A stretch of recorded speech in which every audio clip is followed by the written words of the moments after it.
Hello and welcome into another episode of Locked On Wolves. Today on the show, Seth Partnow of The Athletic has released his player tiers, and Karl-Anthony Towns has dropped a full tier. We'll talk about some of the players that are ahead of him, which is kind of crazy. And also, the two Timberwolves players in Tier 5, you can maybe guess who they are. Two players in Tier 5. I'll give my feedback on why I like one of the rankings, and one I feel like is pretty inconsistent with the criteria for Seth's rankings. We'll get to that here next. Welcome in. You are Locked On Wolves. You are Locked On Timberwolves, your daily Minnesota Timberwolves podcast. Part of the Locked On Podcast Network. Your team every day.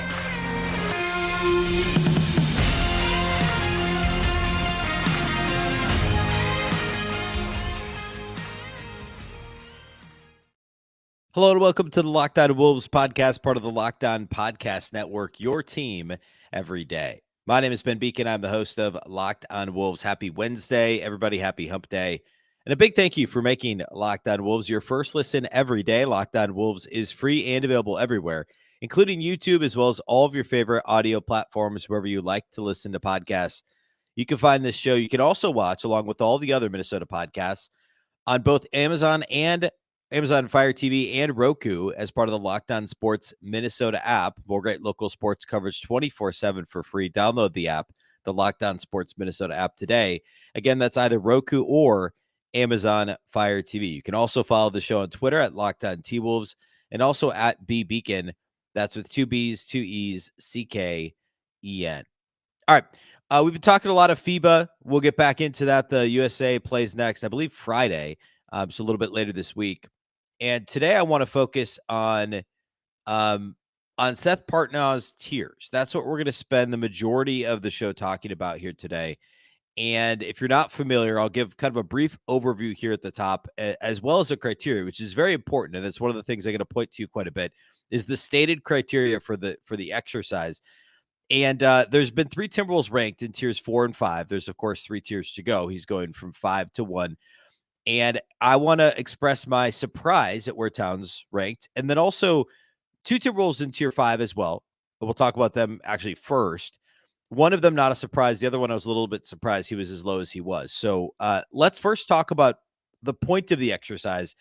And again, if you're not familiar with Seth Partnow worked for the Milwaukee Bucks. He was essentially their director of analytics for a few years. He initially was a writer for like Nylon Calculus over at Fanside. He did some other stuff a few years ago. Spent, I don't know, 3 to 5 years-ish. I'm obviously could be butchering the summary of his bio, but a few years in charge of analytics for the Bucks, and then left and now works for the Athletic. And overall, a fantastic analyst. He's a great follow on Twitter, on X, whatever. So all that to say, this system is far more scientific, I would say, certainly analytical, than any of the other player ranking systems. Now, in Seth's own description of the exercise, he says this isn't really a player ranking. He says the way he does it is how NBA front offices do it, which is by tiers. And again, I'm not going to read his full explanation for the thing, but I'll give kind of the high level. Basically, he argues that there's between 125 to 150 players that on average perform at a level consistent with adding measurable championship equity to their teams, right? So up to 150 guys. He trims the list to 125 because he wants it to be uniform from year over year. And he factors in a few different things, but there's also some very important things that aren't included in the criteria. So number one, these tiers, as he says, are about championship equity for 2024. Now, don't forget that. It's this year. It's not he even says it's not intended to be a quote unquote franchise redraft exercise. He also says they're not intended to represent trade value. So this is different than, say, a really unscientific trade value column that like Bill Simmons at The Ringer would do, right? He says the specific question being asked is, now I'm reading this directly, the specific question being asked is, assuming the player is healthy and paired with competitive teammates, which players provide the most value toward winning a title? Okay? For 2024, championship equity for 2024. He goes on to say that the tiers are largely contract agnostic. In other words, they can factor in if it's close, but like it's not an overarching um, factor, right? Because the rankings are supposed to, or I should say the tiers are supposed to focus on court production relative to other players, not necessarily to their contract. So it sounds like he basically used contracts almost as a tiebreaker. Like, is this role player paid what they should be for their role? Not necessarily, or are they outperforming what they're being paid? Not necessarily dinging guys for big contracts. Okay, so contracts should matter either. You see where I'm going with this, right? Role matters. He talks a little bit about, so the example he gives is Brandon Ingram, where Brandon Ingram is a star, but you're not probably a legitimate championship contender if he's your best player. Would he be a good third or fourth option on a team? Now, this is an interesting one because that makes me think of Karl-Anthony Towns, right? Like, I'm not at all suggesting that Towns has to be the third or fourth option on a championship team, but he's no longer option 1A, right? And that's kind of the thing, is a lot of people think he's not the guy to be built around. So I think the Ingram, and he's not now with Anthony Edwards in the picture and also Rudy Gobert.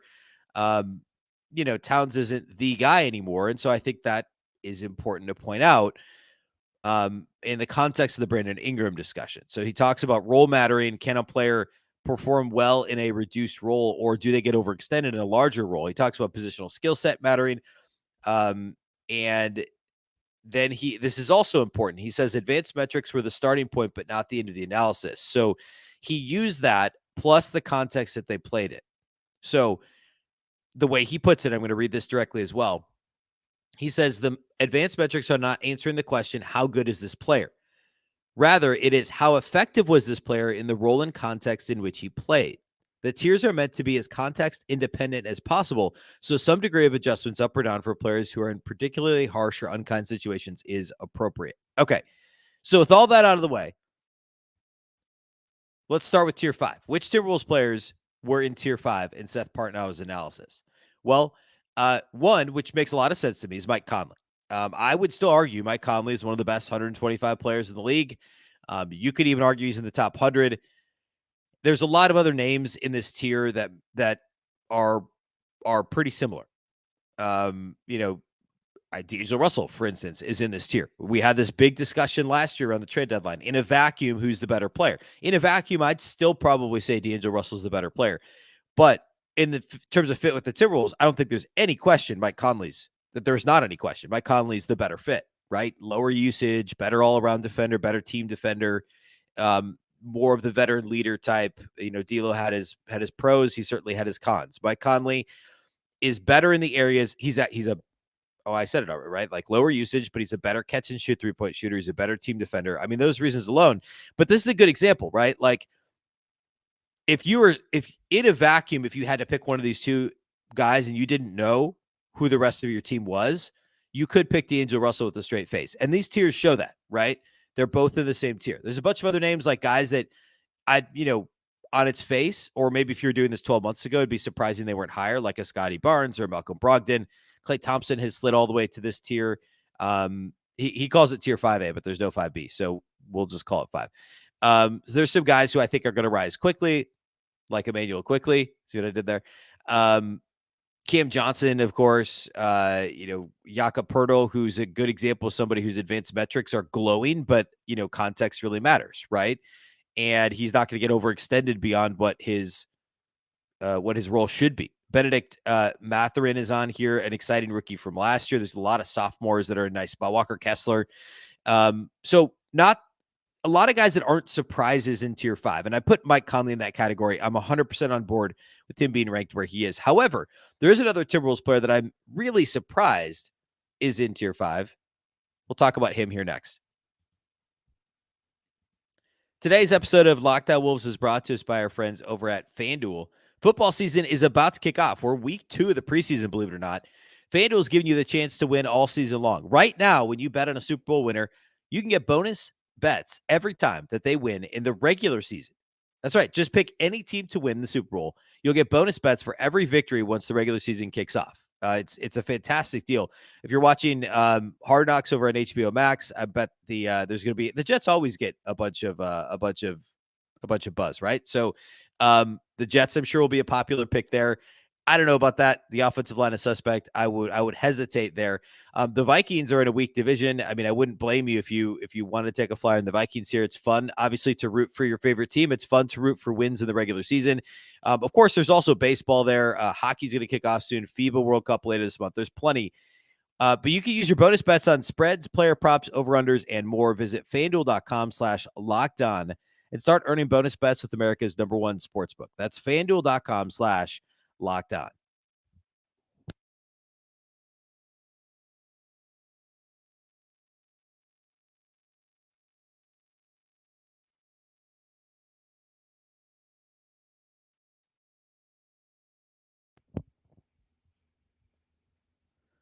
A big thank you once again for making Locked On Wolves your first listen every day. Of course, everydayers will be back on Friday.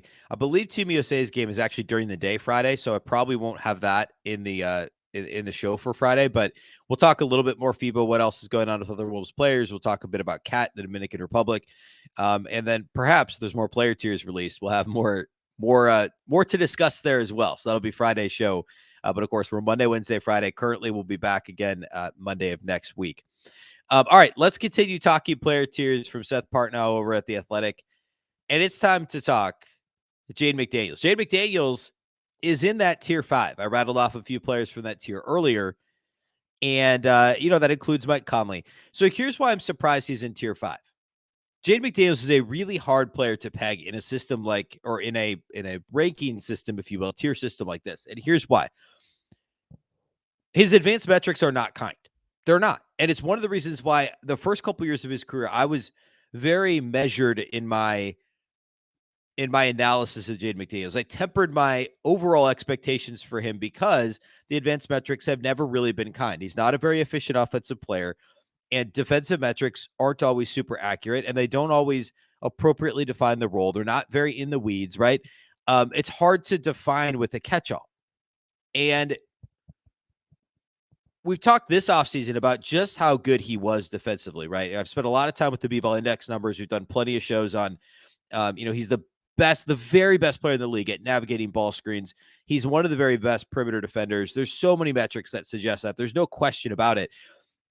And I think this ranking undervalues those things, undersells those things because, and this is good, when we talk Karl-Anthony Towns, when we're going to talk Karl-Anthony Towns, I'm going to harken back to this point here. Jaden McDaniels' advanced metrics are still not kind. And the way that Seth does these rankings is he takes a 3-year average of some of these different advanced metrics. So, for instance, he takes the 3-year average of EPM and RAPM. RAPM is the real adjusted plus minus that I cite quite a bit. It's one of the better publicly available metrics out there. It's ESPN stat. And then EPM is estimated plus minus, which is really only a single year metric. And long story short is Seth decides that the 3 years of our RAPM is better than 1 year of EPM. So he takes a 3-year average of a player's RAPM. Now that's going to hurt Jaden McDaniels because he's only in year 3 of his career, right? And the first 2 seasons, he frankly wasn't very good. He took a mini jump this year. I would say even bigger than mini jump. I think he took a jump this year. So his 3-year average estimated RAPM is 253rd in the league. It's a negative number. So is his 3-year average estimated EPM, his estimated plus minus. He ranks 188. That's a negative number there too. His other advanced metrics that are cited here, minutes per win and production value estimated in this article, are both above 200, meaning not in the top 200 players in the league. So given those numbers, I'm surprised he's on the list at all, right? However, back to my first point about Jaden McDaniels, we know he's the best in the league at navigating ball screens. He's literally one of the very best perimeter defenders and all-around defenders in the league. He shot nearly 40% for 3 last year, improved offensively, and he's only getting better, right? So given Seth's own criteria, it's very surprising to me that Jaden McDaniels is only in tier 5. Because if he's the very best in the league at some very important skills in 2023, 2024, like navigating ball screens, being switchable and versatile on the defensive end of the floor, blocking shots from positions other than the center spot, transition on both ends of the floor, chase down blocks, all the stuff he's really good at that are very important in today's NBA in 2024. If context matters, then why is he only in tier 5? I buy the advanced metrics argument, and all day. And if you're regular listening to the show, I err on the side of trusting advanced metrics, of trusting analytics, if you will, for most players. I think many catch-alls can paint a very good picture. It's never one number, and I say that all the time. It's never one stat that you could just say, okay, here's the Bible on who's good and who's not good, because context always matters, as Seth Partnow says in the intro to his article. But if you take several metrics, then and they paint a pretty clear picture, I can certainly buy that Jaden McDaniels is not as good as many Timberwolves fans think he is. He's not as good today as maybe even the Timberwolves think he is. Like, I think all that can be true, but I don't understand how, if you're saying today, how could he help you win a title? We're discounting the things that he's the best in the league at, because those things matter too. So I'm not arguing for him to be tier 1 or tier 2. I'm not arguing that he is one of the best 30, 40, 50, 60 players even in the league. I'm arguing that he's certainly in the top 100. If you're the best at anything, you should be in the top 100, unless you literally can only shoot and do nothing else, right? But if the one thing you're the best at is navigating ball screens, which happen almost every single time down the floor, or if you're in the top 5, we'll call it, as a perimeter defender, which is important every single time down the floor, and context matters in the sense that you could plug Jaden McDaniels into all 30 teams in the league and he'd be a fit because of his versatile skill set, because of his ability to guard multiple positions, to play in whatever defensive scheme you want to play. And also now his rising offensive skill, the fact that he can actually catch and shoot at this stage of his career, which wasn't the case in year 1. It seems kind of absurd that he's in tier 5, doesn't it? Isn't that kind of crazy? I mean, you can't sit here with a straight face and tell me that this year, I'm using Seth's own criteria, championship equity in 2024, to the value that he could bring to win a championship in 2024. Tell me with a straight face that Jalen Green could do as much for any team in the league to win a championship in 2024 as Jaden McDaniels. Tell me that Markelle Fultz is going to do as much as Jaden McDaniels to lead his team to a championship this year. I'll go on down the list. I mean, there's like 30 guys to choose from. I mean, is Trey Murphy III going to do as much to win a championship as Jaden McDaniels? What about Quentin Grimes? Like, these guys are good players. That's why they're on the list. But Jaden McDaniels, none of them are the best at anything that they do on the floor. Jaden McDaniels is the very best at some of the most important things in the game right now in 2023, 2024. I like advanced metrics, which is a really weird statement, but I trust the I get it. I get that his advanced metrics aren't good. But again, using Seth's own criteria, context matters. We're talking about 2024. And actually, if you want to talk beyond that, obviously there's still plenty of upside in Jaden McDaniels. I think it's a very short-sighted ranking. And actually, it's not a bad segue into talking about Karl-Anthony Towns, because Karl-Anthony Towns, we all know, has very strong advanced metrics. And so if you're looking at this, if you had just opened up this exercise, you looked at tier 5, you go, okay, fine. Well, Jaden McDaniels is ranks 253rd in RAPM, real adjusted plus minus, over the last 3 years. Okay. I guess he's lucky to even get on this list at all, if this is going to be an advanced metrics list. Well, no, not necessarily. I mean, like, Karl-Anthony Towns, we'll talk about his numbers. We know his advanced metrics are really, really good. That's Cat has strong advanced metrics, but he's only in tier 4A, or excuse me, 4B. He's in tier 4B. He is a half tier above the guys I just listed: Quentin Grimes, Jalen Green, Jaden McDaniels. Does Karl-Anthony Towns deserve to just be in tier 4B? Where was he last year? I'm going to talk about all that next, and talk about why the same argument used to keep McDaniels where he is can't also be used to keep Karl-Anthony Towns in tier 4B. We're going to talk about all that here next.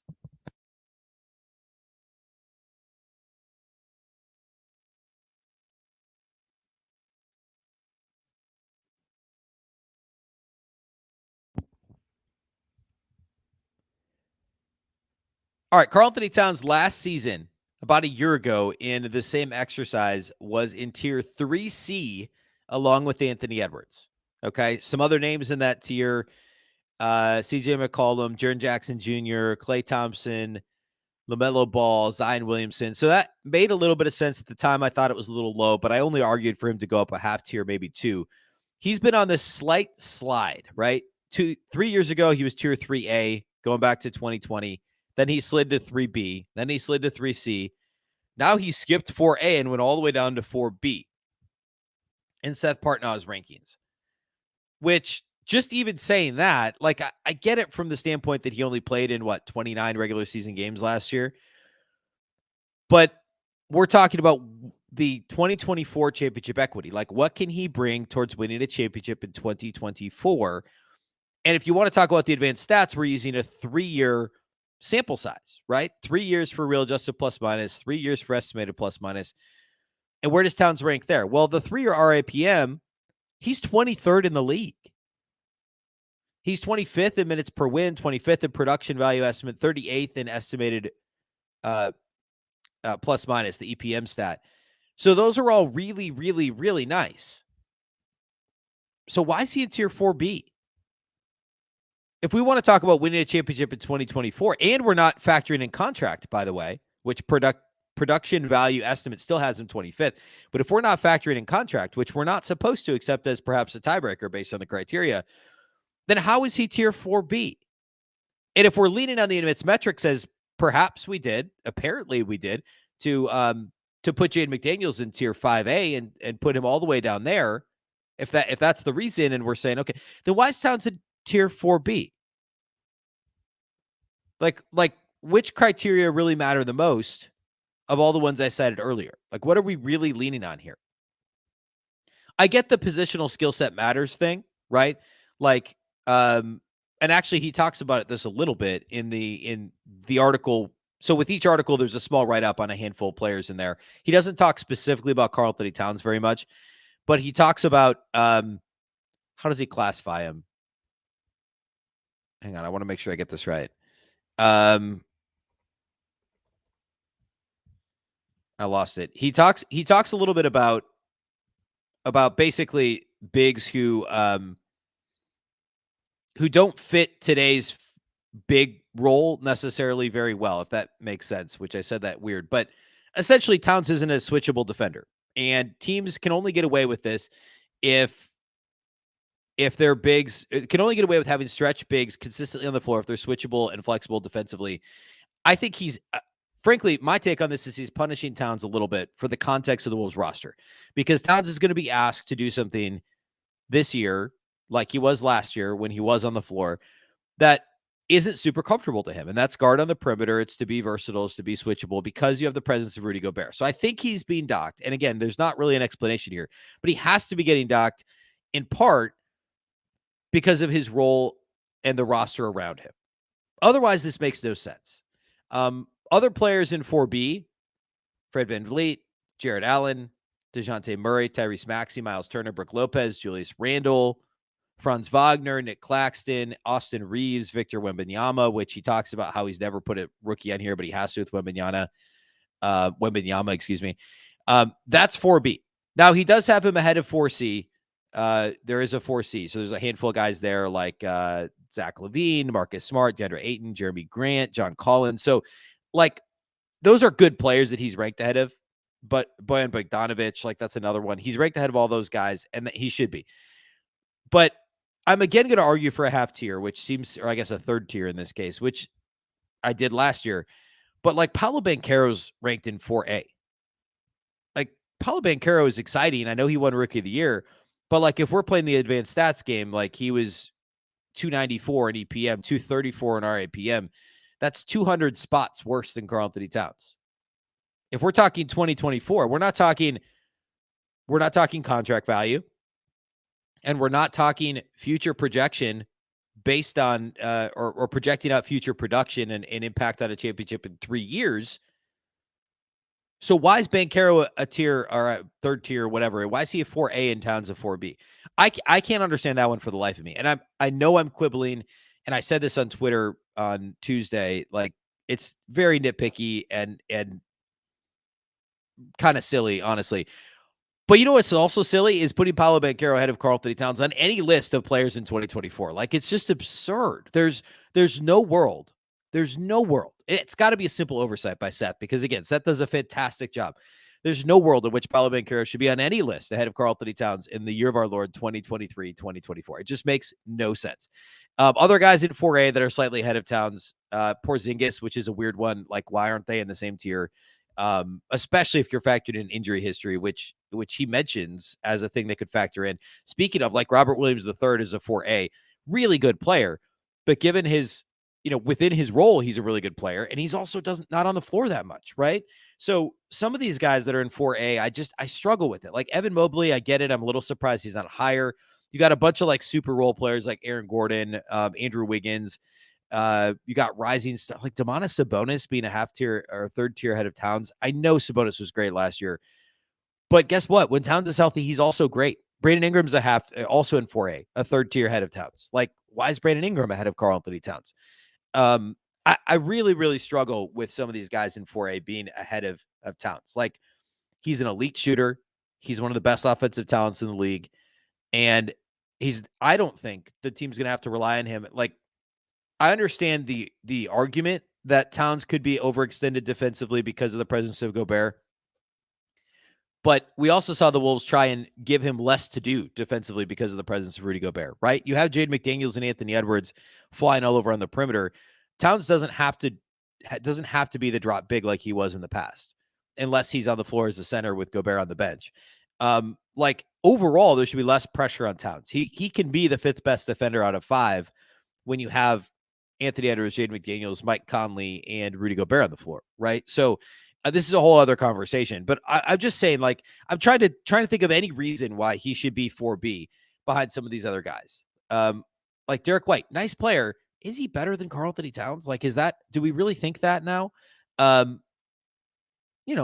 Maybe like maybe some of the advanced metrics would say he is. But again, like, if that's the game we're playing, why is Jakob Poeltl 5A? Like, if context really matters, I feel like this list, put simply, is trying to have it both ways. And I know that Seth Partnow is trying to take all of the data and plug it into this tier ranking system and just make it as clean as possible. And it's an impossible task, and I get that. But like, there's some really silly oversights, and chief among them being Karl-Anthony Towns ranking below Paolo Banchero. I know it's not a ranking, but being a tier below Paolo Banchero. It just seems crazy to me. And similar to Jaden McDaniels being in the same tier as Jalen Green. Like, Jalen Green's not helping anybody win a championship this year. Put him on any roster. Put him on the Lakers, put him on the Celtics. Doesn't matter that he's on the Rockets. Put him on any team. He's not a plug and play to help you win a championship. But Karl-Anthony Towns would be. Jaden McDaniels absolutely would be. Like, given that criteria, you could argue McDaniels could be ahead of Towns. And I don't think he's a better player than Towns, but his skill set is so transferable. It's so hard for me to wrap my mind around this. And Anthony Edwards has not been ranked yet.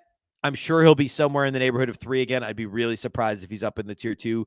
And I'll give some context when we do talk about that as to like where tiers were in the past, and like how many players in each tier and all that stuff. Like last year, Anthony Edwards was in 3C with Karl-Anthony Towns. The year before that, Edwards was in 5A coming out of his rookie year. Well, Towns is now in 4B, after sliding a half tier every year. Towns went from 3A to 3B to 3C, skipped 4A, went to 4B. Edwards was 5A to 3C. I'm guessing he's going to be in 3A. Complete guess. But I'll give some context as to number of players in the tier and all that good stuff when we get to it. So we'll continue talking about this. It's the best. I spend way more time on this than I do on any of the other player ranking lists that like Sports Illustrated or Bleacher Report or ESPN do, because those, I don't want to say they're thoughtless, but there just isn't as much behind them. And that's what gets me so worked up about this, is because clearly there was a thought process that came out, plugged in all the equations, and it came out with, oh, okay, let's put Paolo Banchero ahead of Karl-Anthony Towns. Makes no sense. That makes no sense. All right. Done with the soapbox moment when it comes to that. We'll get back to this list when they do list Anthony Edwards and also Rudy Gobert. Unless I completely missed him, was not on this list. Shouldn't have been on this list quite yet. I'm guessing he'll be in 3C. So we'll get to all that when it's posted. We'll talk FIBA, all that good stuff here in the coming days. A big thank you to those that do make Locked On Wolves your first listen every single day. Of course, this show is free and available everywhere, including YouTube, as well as all of your favorite audio platforms. Wherever you listen to podcasts, you can find the show. You can also watch on the Locked On Sports Minnesota app on both Roku and Amazon Fire TV. And you can follow on Twitter at Locked On T-Wolves and also at Beecken with 2 B's, 2 E's, CK, Of course, the Locked On Wolves podcast is part of the Locked On Podcast Network. Remember, the Locked On Network is your local experts on all the biggest stories. Once again, I'm Ben Beecken. This is the Locked On Wolves podcast, and we'll catch you next time.